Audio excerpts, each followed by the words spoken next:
تو اسے معلوم نہیں کہ معذور ہونے کی شرائط کیا ہیں.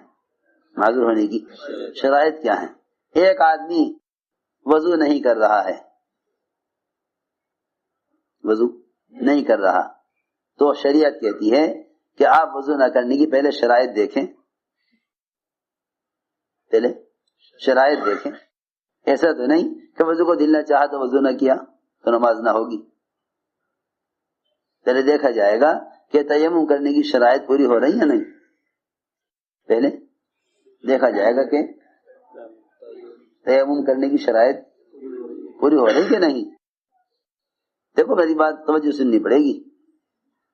یوں نہیں کہ یوں نہ مشکل ہو رہی تو یوں کر لو. اس سے پوچھو تو نے پانی کہاں تک تلاش کیا ہے؟ تو یہ سردی لگ رہی ہے کہ کیا کروں کہ تیمم کر لوں.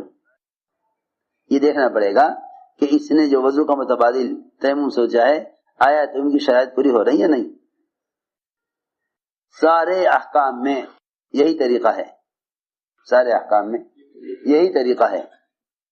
کمائی کے نقشوں میں جاتے ہیں، ذرا سا قانون سامنے آیا، ذرا سی رکاوٹ سامنے آئی، فوراً حرام کی طرف پلٹ گئے. فوراً حرام کی طرف پلٹ گئے کہ بھئی اس ملک کا قانون یہ ہے، ہم حرام سے بچ نہیں سکتے.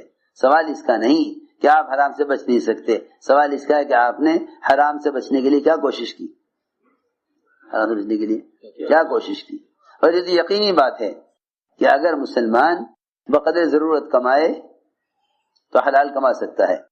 سارے حرام کے نقشے اور سارے حرام اسباب اور سارے شریعت سے ہٹ کر کمانے کے طریقے وہ سب کے سب خواہش کو پورا کرنے کے لیے ہیں. ضرورت کو پورا کرنے کے لیے حرام سے بچنا آسان ہے، خواہش کو پورا کرنے کے لیے حرام سے بچنا مشکل ہے. ضرورت پورا کرنے کے لیے حلال پر چلنا آسان ہے، خواہش کو پورا کرنے کے لیے حرام سے بچنا مشکل ہے. آپ دیکھ لینا جتنے بھی کمائی کے نقشے خواہش کے ہیں اس میں آدمی حرام سے بچ نہیں سکتا. اس میں آدمی حرام سے بچ نہیں سکتا.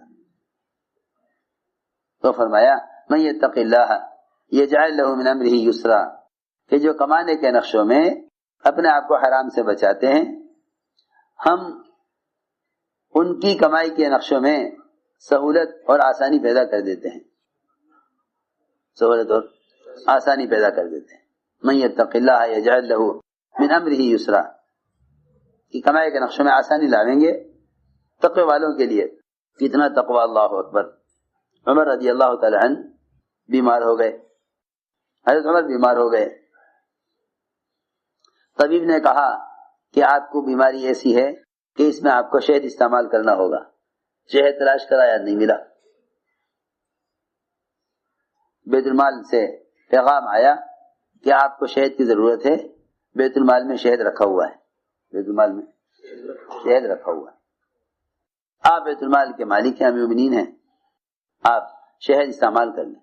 حضرت عمر رضی اللہ فرمایا کہ نہیں، بیت المال میرا نہیں ہے، مسلمانوں کا ہے. میرے لیے بیت المال سے شہد کا استعمال کرنا حرام ہے. ساتھیوں نے کہا مومنین ہم اجازت دیتے ہیں. چنانچہ عمر نے سب کو جمع کیا. سب کو جمع کیا مسجد میں. بیت المال سے شہد استعمال کرنے کے لیے سارے مسلمانوں نے اجازت لینے کے واسطے سب کو مسجد میں جمع کیا. سب کو مسجد میں جمع کیا. فرمایا کہ مجھے طبیب نے شہد استعمال کرنے کے لیے کہا ہے، ایک ایسی بیماری ہو گئی ہے، لیکن بیت المال میرا نہیں ہے اور بیت المال میں شہد رکھا ہوا ہے. اگر تم سب مسلمانوں کی خوشی سے اجازت ہو تو میں اس کو استعمال کر سکتا ہوں، ورنہ میرے لیے حرام ہے. سارے مسلمان مومنین ہم سب آپ کو خوشی سے اجازت دیتے ہیں کہ آپ بیت المال سے شہد استعمال کر لیں. اس سے تقوی پر اللہ رب العزت برکت عطا فرماتے ہیں. اللہ اکبر. ایسا تقوی جہاں بھی سوچتے تھے کہ ہماری ذات کو لوگ استعمال کریں گے دین کے لیے، وہیں اپنے آپ کو مال کے نقشے سے الگ کر لیتے تھے. سوچو تو صحیح، بحرین کی ملکہ کی طرف سے، بحرین کی ملکہ کی طرف سے قاصد آیا، بحرین کی ملکہ کی طرف سے قاصد آیا عمر رضی اللہ تعالیٰ عنہ کو سے ملاقات کے لیے۔ حضرت عاتقہ حضرت عمر کی بیوی، خیال یہ ہوا کہ قاصد آیا ہے، واپس جائے گا، ہم امیر المومنین کی بیوی ہیں، ہم امیر المومنین کی بیوی ہیں، اور وہ ملکہ بحرین کی ملکہ ہے، تو ہمیں چاہیے کہ اس کے لیے کوئی ہدیہ بھیج دیں، شاید 1 دینار کا یا چند درہم کا معمولی سا عطر، معمولی سا عطر خریدا اور انہیں شیشے میں بھرا اور بحرین کی ملکہ کو حضرت عمر کی بیوی نے ہدیہ بھیجا۔ اس کے لیے وہ عطر تو بہت معمولی تھا، لیکن بہرحال امیر المومنین کی بیوی کی طرف سے آیا تو بحرین کی ملکہ نے وہ عطر تو نکال لیا شیشوں میں سے، اور ان شیشوں کے اندر بڑے قیمتی موتی، بڑے قیمتی جواہرات جن کی بڑی قیمت بنتی تھی، وہ سارے شیشے میں بھر کر حضرت عمر کی بیوی کے لیے ہدیہ بھیجا۔ آپ نے ہمیں ہدیہ بھیجا، ہم بھی آپ کو ہدیہ بھیجیں گے۔ انہوں نے ہدیہ بھیجا چند درہم کا عطر خرید کر، معمولی بہت۔ وہاں سے ملکہ نے حضرت امیر المومنین کی بیوی کے لیے قیمتی جواہرات، قیمتی موتی، جب وہ قیمتی موتی جواہرات آئے، وہ بستر پر الٹ کر اس میں تو جواہرات سے قیمتی، ان کی چمک دمک تعجب سے دیکھ رہی تھی، پلٹ پلٹ کر حضرت عمر گھر میں داخل ہوئے، فرمایا یہ کیا ہے؟ انہوں نے کہا کہ میں نے بحرین کی ملکہ کو عطر بھیجا تھا ہدیے میں، اس نے مجھے ہدیہ بھیجا ہے، اس نے مجھے ہدیہ بھیجا ہے۔ عمر رضی اللہ تعالی نے وہ سارے جواہرات بازار میں بکوائے اور بڑی زبردست اس کی قیمت بنی، بڑا مال، وہ سارے کے سارے بکوا کر سب کا سب مال بیت المال میں جمع کرا دیا، اپنے پاس سے اتنے درہم بیوی کو دیے جتنے کا عطر منگوایا گیا، جتنے کا عطر منگوایا گیا، کہ اگر تم نے اس کو عطر اللہ کے لیے دیا ہے تو تمہیں چاہیے کہ اس عطر کے بدلے میں جو جواہرات آئے ہیں وہ سب اللہ کے بندوں کے اور بیت المال میں داخل کر دیے جائیں۔ سیدھی بات ہے، جتنے کا عطر آیا تھا اتنے پیسے تو بیوی کو دے دیے اپنے پاس سے، اور جتنے جواہرات آئے تھے عطر کے بدلے میں وہ سب کے سب بیت المال میں جمع کرا دیے۔ اتنا سونا آتا تھا عمر کے پاس، اتنا سونا آتا تھا، بعض مرتبہ ڈھیر لگ جاتا تھا۔ ایک کان میں سے سونا آیا، ایک ملک فتح ہوا، وہاں سے بہت سونا آیا، ڈھیر لگا ہوا تھا۔ ایک بچہ آیا، حضرت یہ پوتی حضرت عمر کی کہنے لگی کہ مجھے اس میں سے ایک انگوٹھی دے دیے۔ فرمایا جا اپنی ماں کے پاس، تجھے ستو گھول کے پلاوے گی، تجھے ستو گھول کے پلاوے گی، یہ فرمایا جا اپنی ماں کے پاس جا، یہ ستو گھول کے پلا دے گی۔ ایک بچہ آیا حضرت عمر کے سامنے، بہت کمزور، حضرت عمر نے دیکھ کے فرمایا کہ یہ اتنا کمزور لاغر، اتنی صحت خراب، کس کا بچہ ہے یہ؟ عبداللہ ابن عمر آئے دوڑتے ہوئے، کہنے لگا مومنین آپ ہی کا تو پوتا ہے یہ۔ اچھا یہ میرا پوتا ہے، اتنا کمزور کیوں ہے؟ بیٹے نے کہا بات یہ ہے کہ آپ جتنا مال آتا ہے دوسرے پہ خرچ کر دیتے ہیں، سارا بیت المال میں جمع کرا دیتے ہیں، اپنے گھر والوں کی خیر خبر نہیں رکھتے، اس لیے بچے آپ کے کمزور ہیں، آپ کے بچے اس لیے کمزور ہیں کہ سارا مال جتنا آتا ہے آپ سارا مال خرچ کر دیتے ہیں دوسروں پر، اس لیے آگے بچے کمزور ہیں۔ حکمر نے فرمایا کہ عبداللہ اس دھوکے میں مت رہنا کہ باپ مومنین ہے، جو مال آئے گا تمہیں دے گا، جو مال آئے گا تمہیں دے گا، تمہیں چاہیے خود کما کر خرچ کرو، چاہیے کہ خود کما کر خرچ کرو۔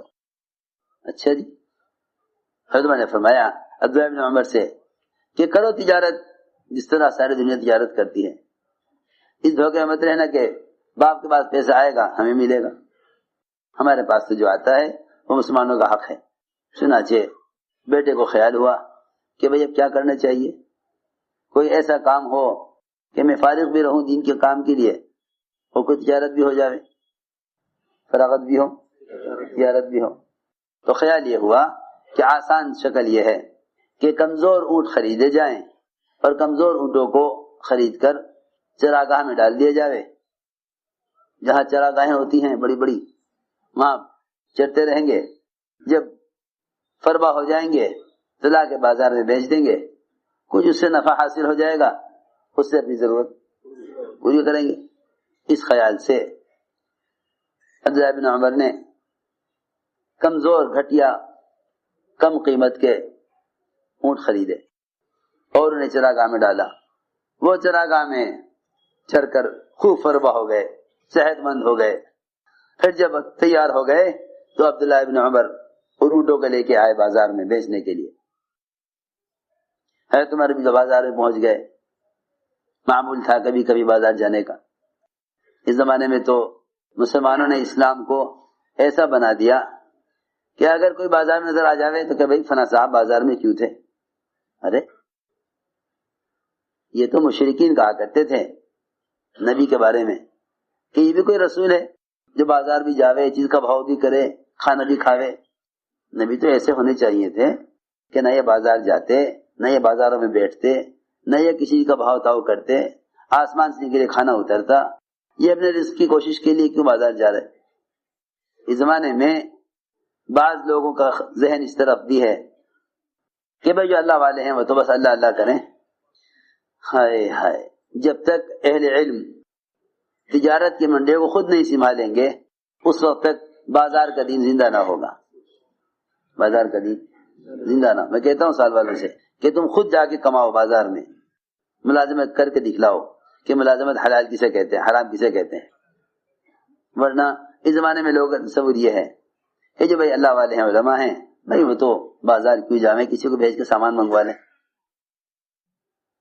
مشرکین کہا کرتے تھے آپ کے بارے میں مالی حاضر رسول، یہ بھی کوئی رسول ہے، یاخذ الطعام ویمشی فی الاسواق، بازار جاتے ہیں، بھاؤ تاؤ کرتے ہیں۔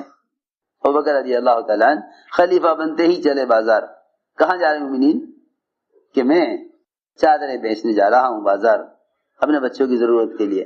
تو بنے کہا مومنین تجارت تو ٹھیک ہے کریں آپ، لیکن امور خلافت کی مشغولی کی وجہ سے تجارت ہو نہ سکے گی، اس لیے ہم آپ کو خلافت کی محنت کا بدل کہ نہیں، خلافت کی محنت کا کوئی بدل نہیں، یہ خدمت اللہ کے لیے ہے، میں تجارت کروں گا اور خلافت کروں گا۔ لوگوں نے کہا کہ نہیں، عمارت کے ساتھ تجارت ہو نہیں سکے گی کیونکہ تجارت وقت چاہے گی۔ چنانچہ بڑی مشکل سے اس پر آمادہ کیا کہ ہم آپ کو عمارت کا بدل نہیں، وقت کا بدل دیں گے، آپ کو وقت کا بدل، جو آپ وقت تجارت میں لگاتے وہ ہم آپ کا وقت عمارت میں اور امور دین میں استعمال کریں گے۔ لیکن ابوبکر رضی اللہ تعالیٰ عنہ نے جتنا مال اپنی ضرورت کے لیے بیت المال سے لیا تھا اس سے زیادہ مال ابوبکر رضی اللہ عنہ بیت المال کو دے کر گئے، اس سے زیادہ مال بیت المال کو دے کر گئے۔ تو میں نے عرض کیا، عبداللہ بن عمر کو بھی خیال ہوا کہ چلو تجارت کریں۔ اب وہ تجارت کی تو اونٹوں کو فربا کر کے بیچنے کے لیے لائے۔ حضرت عمر رضی اللہ تعالیٰ عنہ بازار میں تھے، حضرت عمر نے دیکھے اونٹ ایسے موٹے، ایسے فربا، صحت مند اونٹ کس کے ہیں یہ؟ حضرت عمر نے اس طرح پوچھا آواز لگا کر کہ یہ اونٹ کس کے ہیں؟ عبداللہ بن عمر دوڑتے ہوئے آئے، عبداللہ بن عمر دوڑتے ہوئے آئے، ہاں منین میرے اونٹ ہیں یہ۔ فرمایا واہ واہ واہ واہ واہ واہ واہ واہ، ایسے عمدہ اونٹ، ایسے فربا کیوں لائے ہو یہاں؟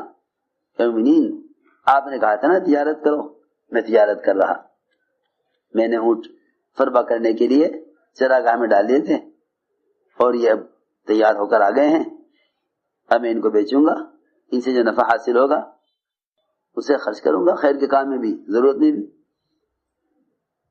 حضرت عمر نے فرمایا کہ اے عبداللہ میں یہ دیکھ رہا ہوں کہ تمہارے اونٹ باقی مہاجرین کے اونٹوں سے بہتر ہیں، تمہارے اونٹ باقی مہاجرین کے اونٹوں سے بہتر ہیں۔ ایسا معلوم ہوتا ہے کہ لوگوں نے میرا بیٹا ہونے کی وجہ سے اونٹوں کا خیال زیادہ کیا ہوگا کہ ان کے اونٹوں کو زیادہ کھلاؤ، زیادہ پلاؤ، کیونکہ حضرت کے بیٹے کے اونٹ ہیں۔ اس لیے عبداللہ بن عمر، میرا تو خیال یہ ہے کہ تمہارے اونٹوں کا خیال میری وجہ سے کیا گیا ہوگا، اس لیے تم سارے اونٹوں کو بیچ کر جو نفع حاصل ہو بیت المال میں جمع کرا دو،